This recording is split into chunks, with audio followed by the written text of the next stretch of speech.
What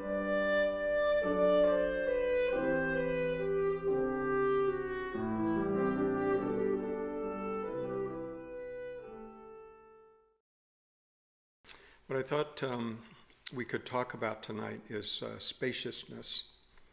Right? The term is also often used with awareness, like spacious awareness. But it's significant to understand that spacious awareness is just an attempt to describe what awareness feels like. It's not a descriptor of a particular kind of awareness. In other words, a more expanded kind of awareness.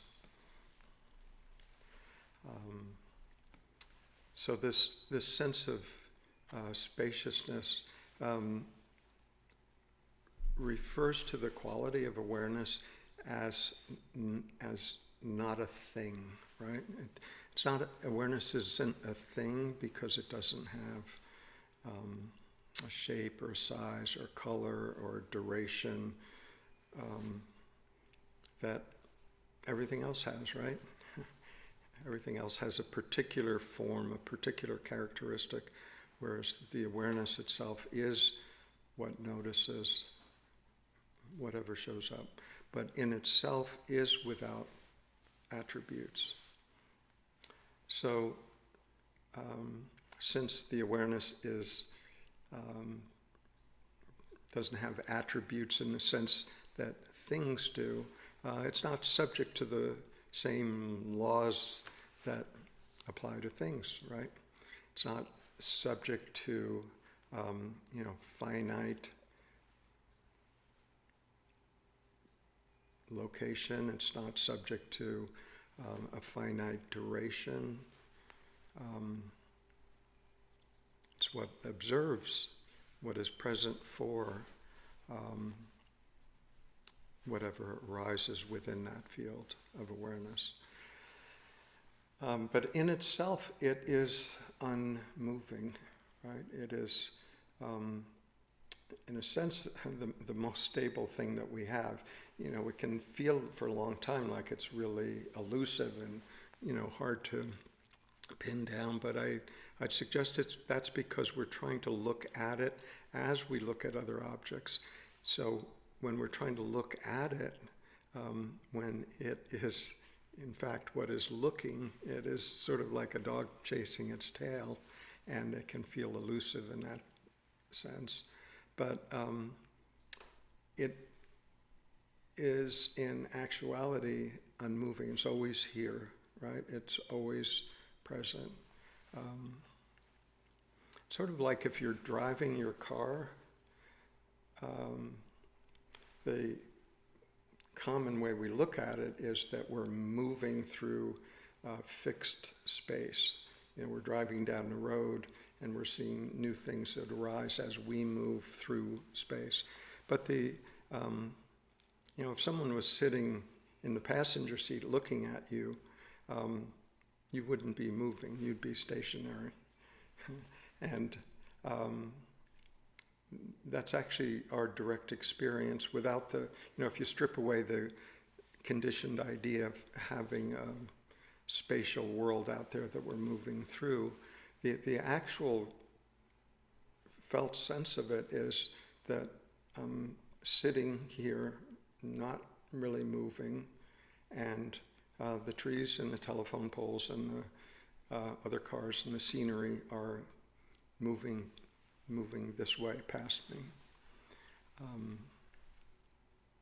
And this was actually the genius of Einstein's discovery 100 years ago about relativity, was that he was able to look at how things worked from the perspective of an observer that wasn't fixed in space or time, that he could see that there's no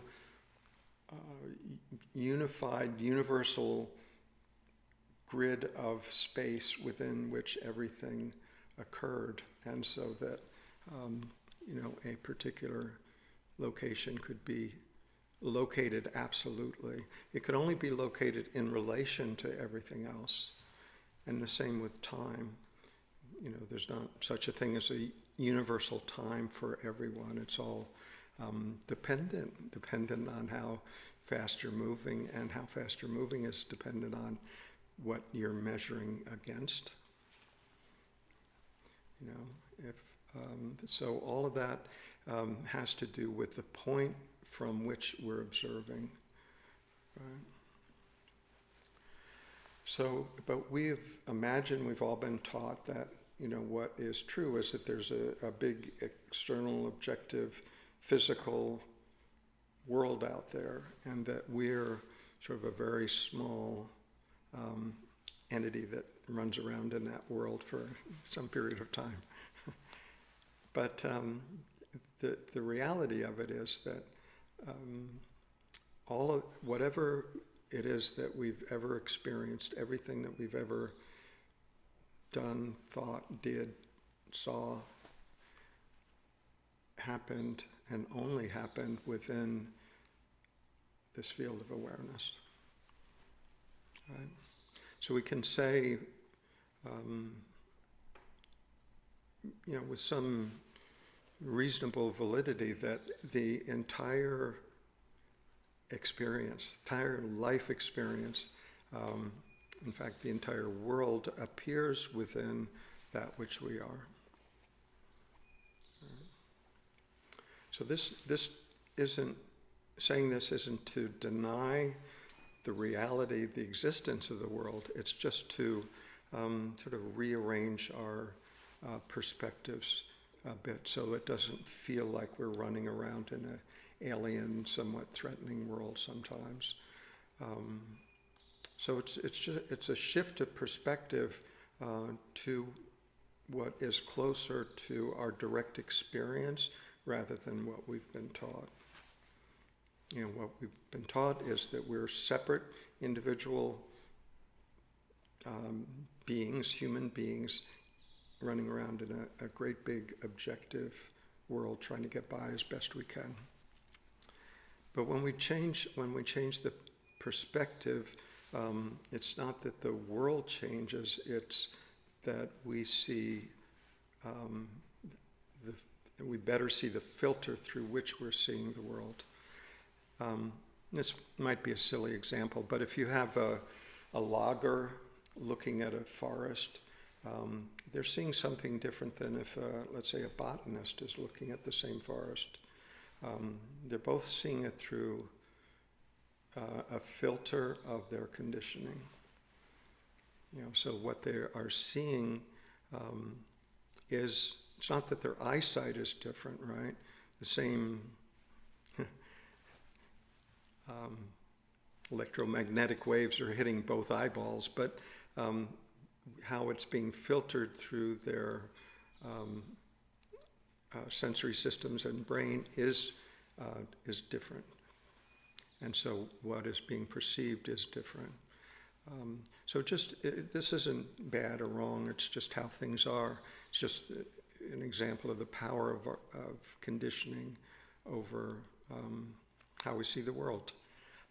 But it's instructive to know that, just because it introduces a little uncertainty into what we believe that we're seeing, rather than, a great deal of certainty that I know the world is how I perceive it to be. Just sort of softens up that certainty a bit. And that, the more we can relax back into being less certain, more in the field of not knowing, the more open we are, the more spacious we are, the more receptive we are, right? Because we don't already know.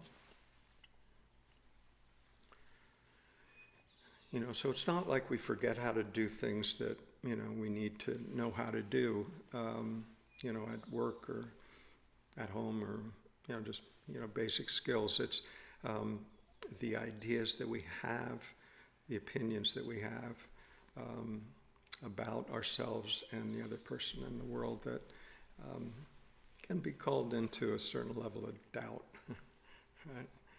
to question our own assumptions about how things work. Just opens us up a bit more.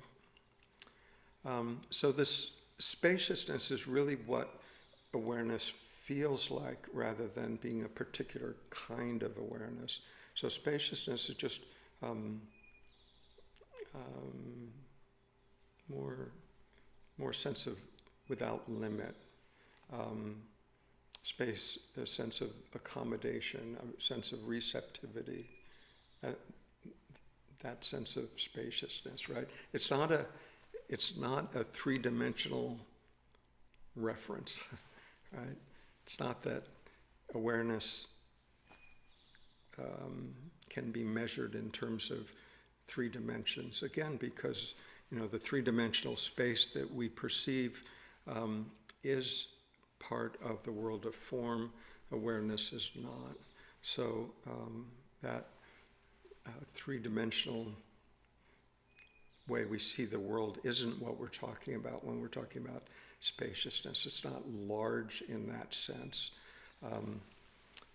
And it also doesn't mean, spacious awareness also doesn't mean highly expanded experience. In other words, when we feel one with the cosmos, that's a special kind of awareness. No, it's a special kind of experience that happens within awareness. Right? So whether the awareness is present for, let's say, a vision of the Buddha, or witnessing the magnificence of the Milky Way in the night sky, or the transitory nature of a drop of dew on a leaf in the morning, or just present for some random repetitive thought in your head, right? In all those cases, the awareness is as it is, right? Not less magnificent for being aware of a thought, or more magnificent for being aware of the Milky Way, right? This isn't to say that we can't, as humans, be, in awe of the Milky Way, or humbled by a vision or a demonstration of the fragility and uniqueness of a moment in nature. All of that's part of the beauty of life, but it is also significant to see that all of that happens within awareness. Spacious awareness, big enough to allow it all. Right? So it's only really something that is formless that could accommodate all form, that could contain all form. Any other form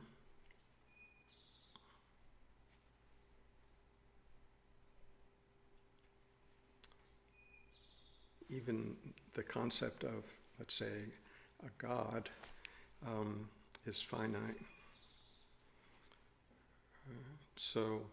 But what can accommodate, can contain everything is awareness, is formlessness. Only that which is without the finite quality that all form has could be expansive enough to encompass all form. So that's what we mean by the spacious quality of awareness. So when we talk about this, it's not to imply that that awareness is aloof or separate from life, because it's actually what is living this life already. But what it does is, since it is not of the world of form, it is also not subject to the vulnerabilities that we as body minds are. So when we recognize what this awareness truly is, we can see it as beyond form, also beyond harm, right? When we truly see that the awareness that we are, despite whatever may have happened in our life, and I know really, really difficult things have happened to many of us, and none of us got off scot-free.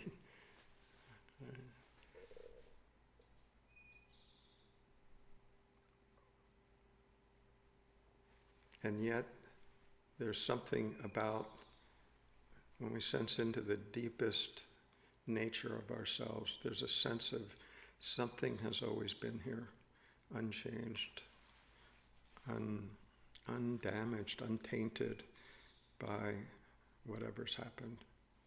You know, again, clearly our mind may have, you know, regrets or guilt or shame or all of that, no doubt. But the awareness itself is and remains pure, right?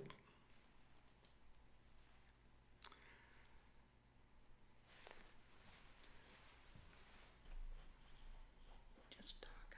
So, I'm not sure what happened to the video, but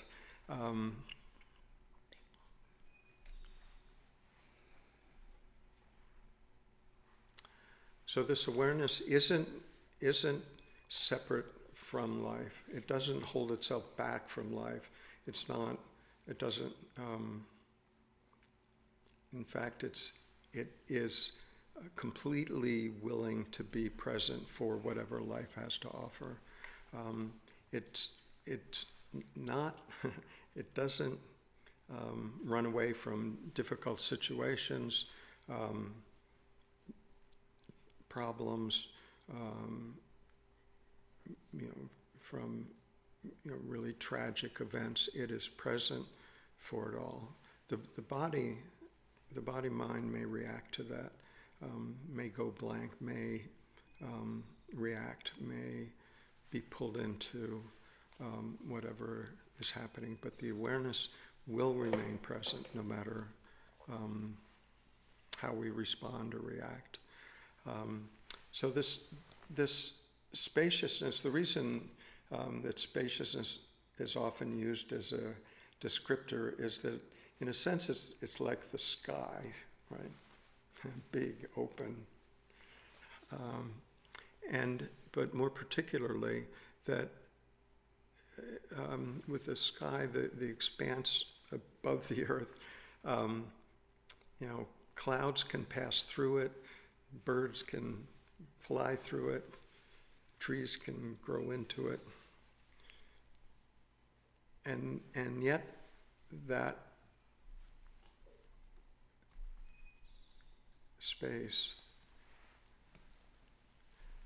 that sky, is unharmed by any of that, right? It's undamaged. It's not like there's less sky because a bird flies past and occupies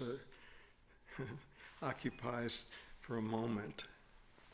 It's still all within the context of sky, right? So the reason that analogy works in the case of awareness is that it's quite similar. Right? I mean, another example might be is if you had a small room and then somebody moved a grand piano into the room. Is there less space in the room? Well, it sort of depends on how you define space. If you define it as what's left over after you put objects within the room, yes, then there's less space. But if you see it as being that available volume, whether or not it's filled with objects, maybe it's filled with air, maybe it's filled with a piano, but it's not like when you bring the piano in, suddenly space exits the door and then waits for the piano to be removed, and then the space comes back in. There's still the same amount of space in the room if we're looking at it from that perspective rather than from the perspective of the objects within it. So in that sense, it's very much like awareness. The awareness is present, and let's say we're sitting quietly, expansive, a thought arises. Is there less awareness there, or is it just that somebody brought an object into the room, into the field of awareness?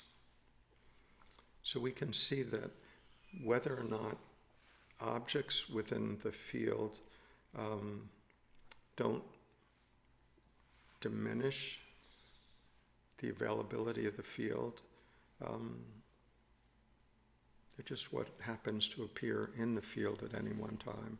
So it's not like really beautiful, expanded feelings of love and compassion and joy and wonderful, right? We all enjoy that. And then the other feelings of being contracted or confused or disappointed or depressed, etc., fearful. We don't like that so much. Right? But either one of those happens, again, within this field of awareness. The awareness isn't enhanced by one or diminished by the other. When we begin to recognize that stability of the awareness, that solidity, then we tend to worry less and less about the content that may be appearing at any one time, and this constant effort to manage that, right? Constant effort to improve my experience. For whose benefit?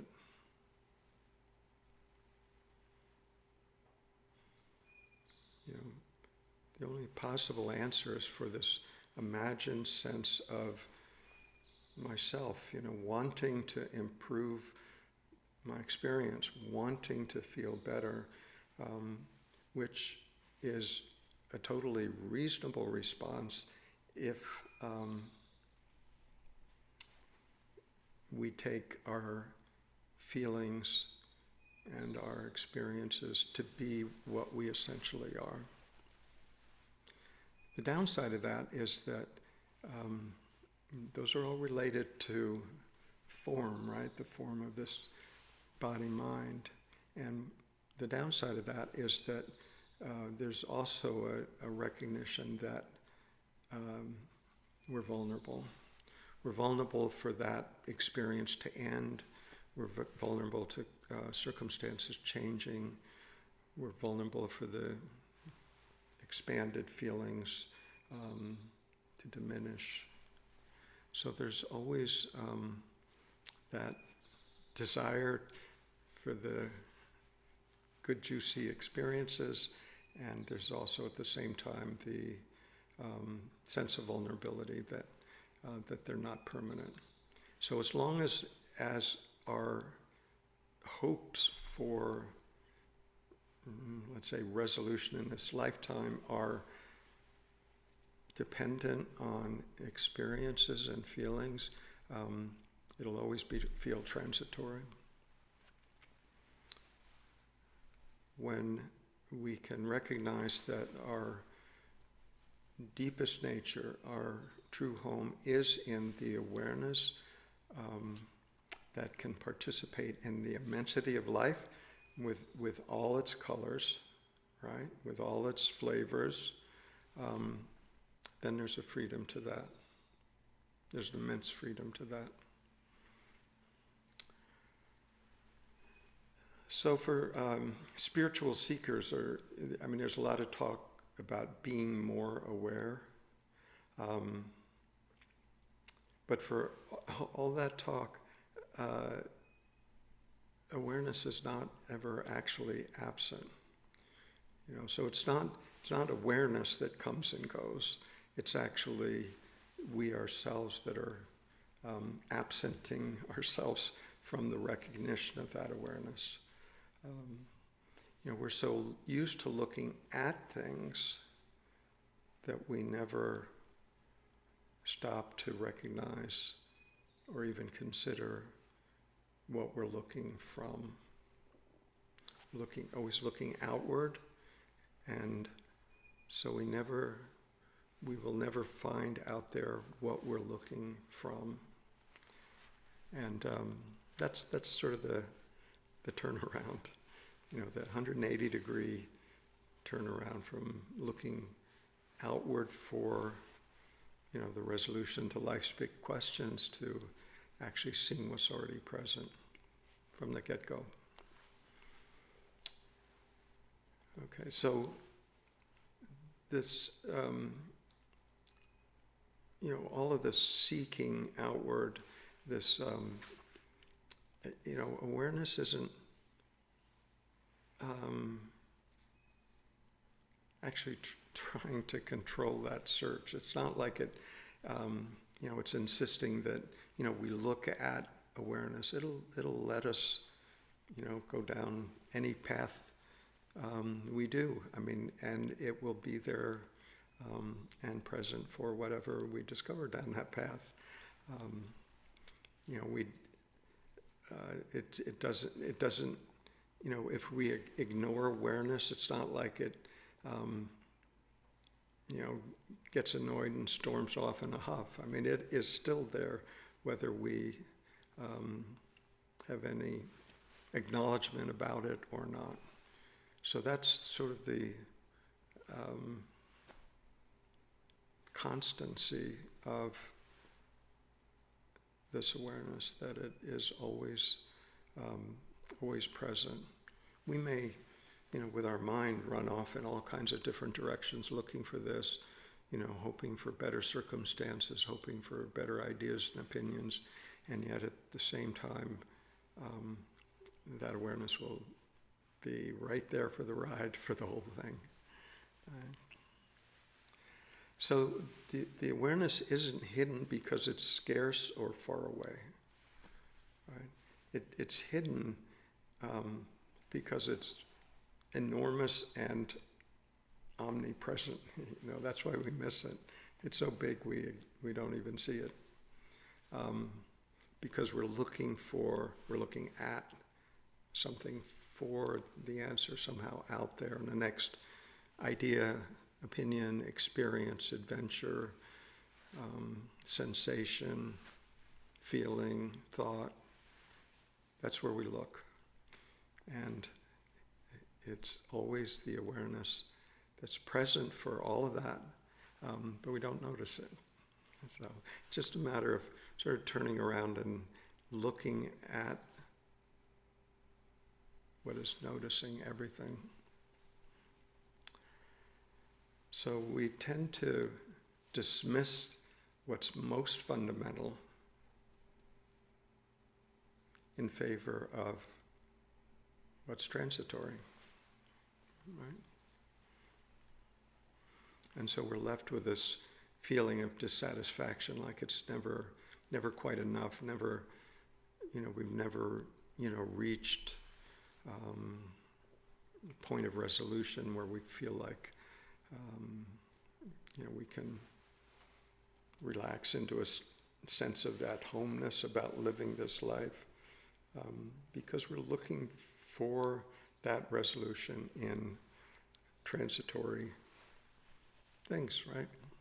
Things that are always changing, always in a state of flux. And yet we're seeking some kind of permanence there, where it's actually this awareness itself that has that solidity of being ever present, not subject to coming and going, not subject to harm, not subject to enhancement and diminishment. It is as it is, because it's not in the world of form. Everything else is, except awareness.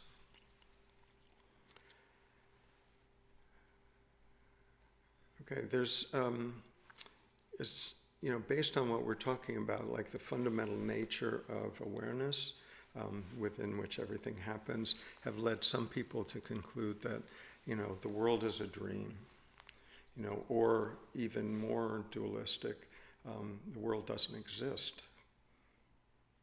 The only reality is awareness, and everything else is just appearances. And in some sense, that's there's enough truth in there to be somewhat sustainable, but it's not ultimately true, because it would dismiss the wonder of what appears within awareness. To settle for awareness with no appearances ever within it wouldn't be the whole story.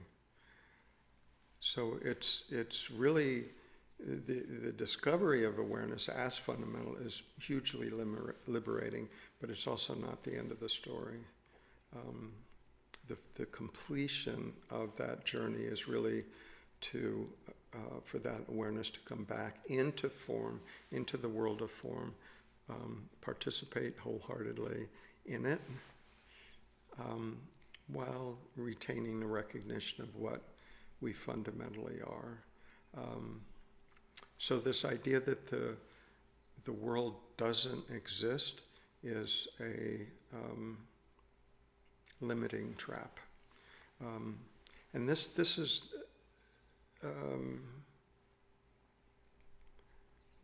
what the Buddhist term emptiness tries to resolve. Emptiness doesn't mean the absence of anything, right? A total void. It doesn't mean that at all. What it means is that there is not a separate, independent entity. So an example would probably be helpful. So let's just take a table, right? We can call it a table. We have a name for it. We can look at it. We can describe it to other people. And it looks like it's separate from who I am. It's separate from the window over there. But when we really examine what it is, we can see that, well, at one time it was actually part of a tree, right? A living being that was dependent on the sun and the rain and the fertility of the soil, and to allow it to grow.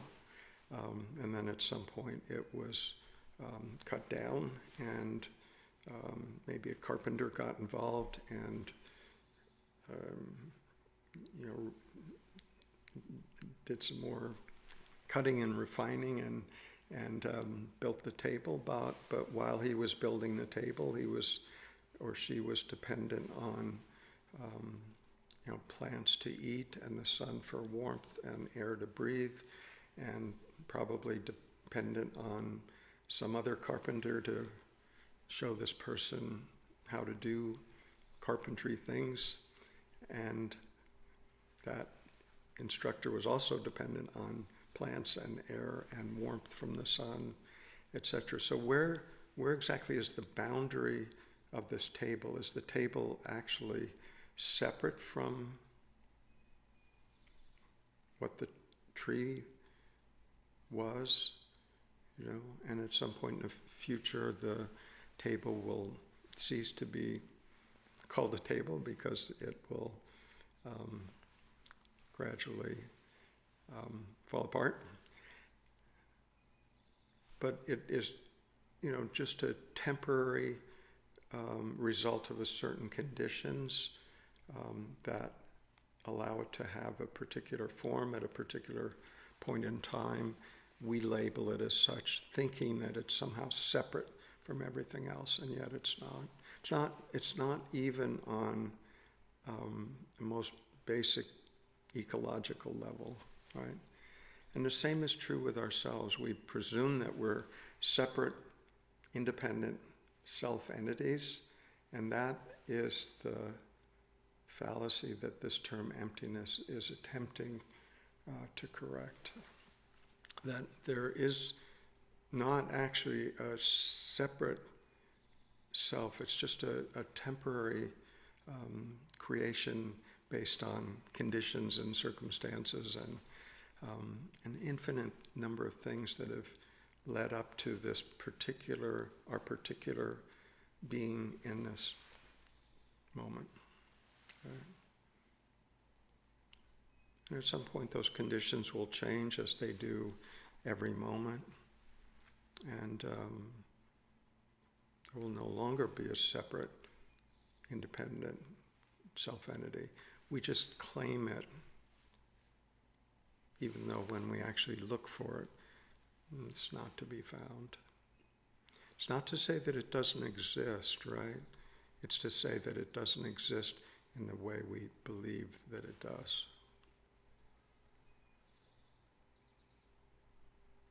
It exists as part of nature, not separate from nature.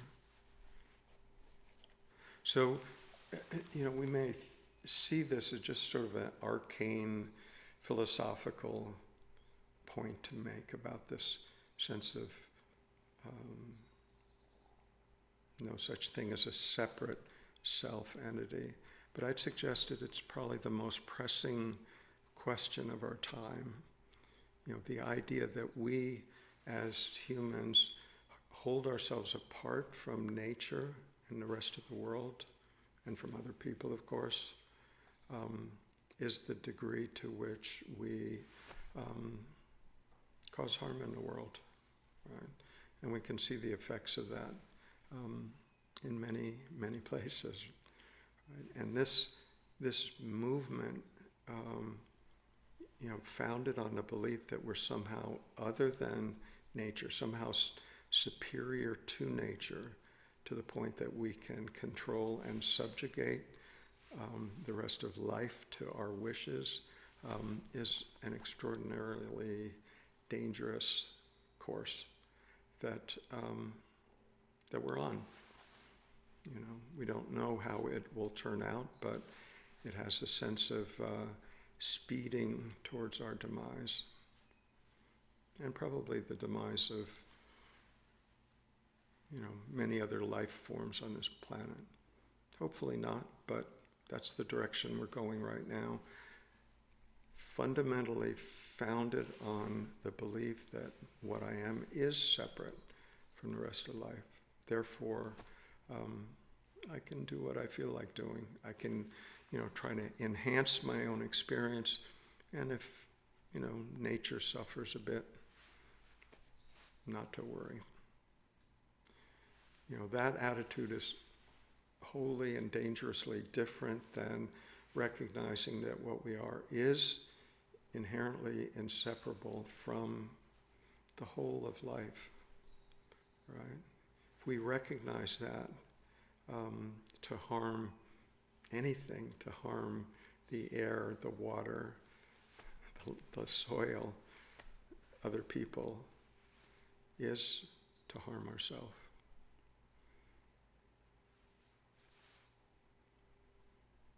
The difference in perspective is enormous, and the consequences are enormous.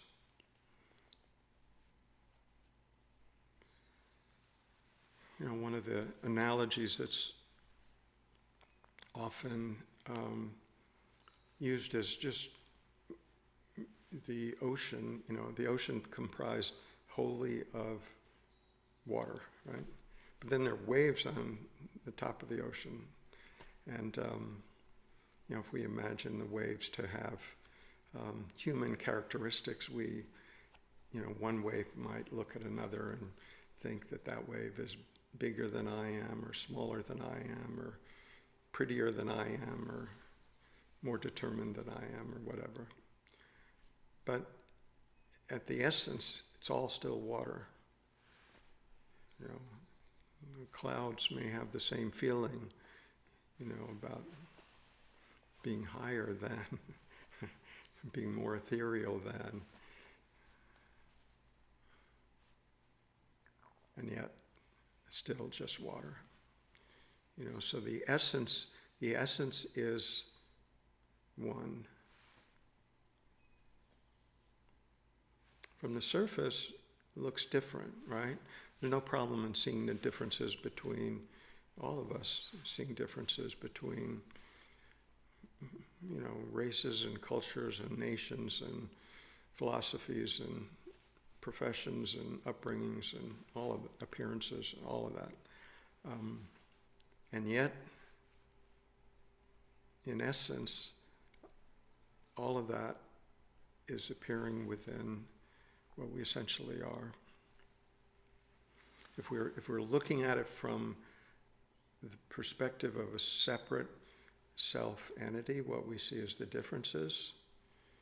If we're looking at it from the perspective of the awareness that we are essentially are, we still notice the differences, but they're just not that important, They're actually what makes life interesting, right? What makes life the adventure that it is.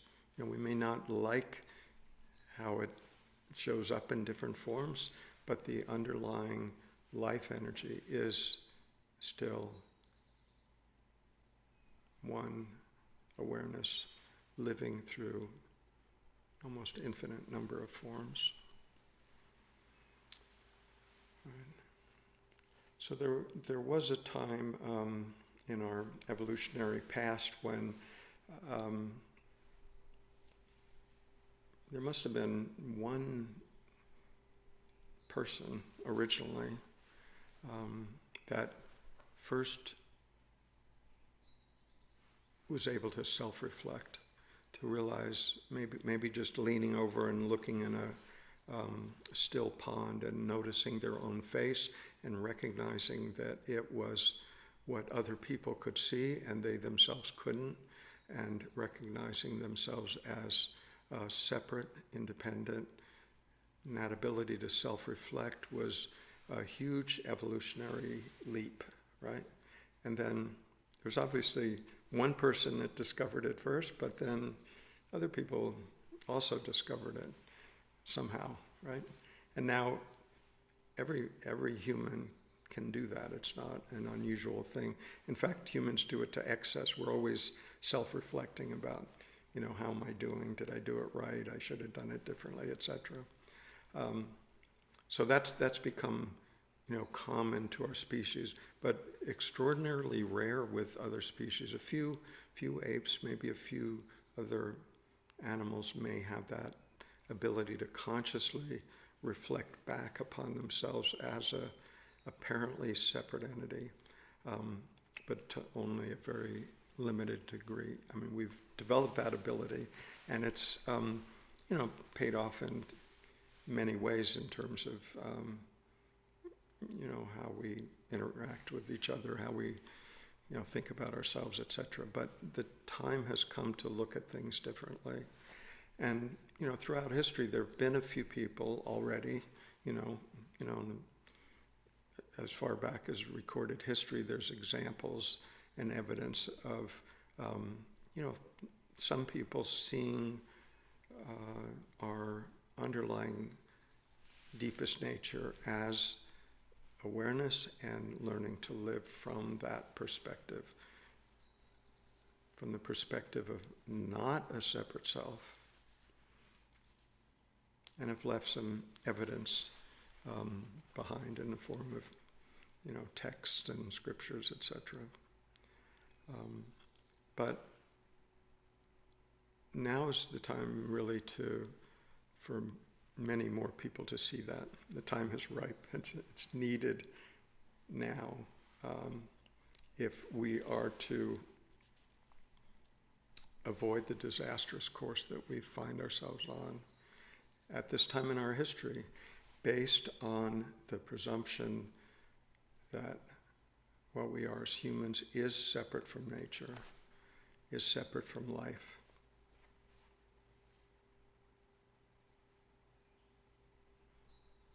And we feel that sense of separation, but the consequences of that are enormous, and there is an opportunity to alter the course, but time is short. Time is very short.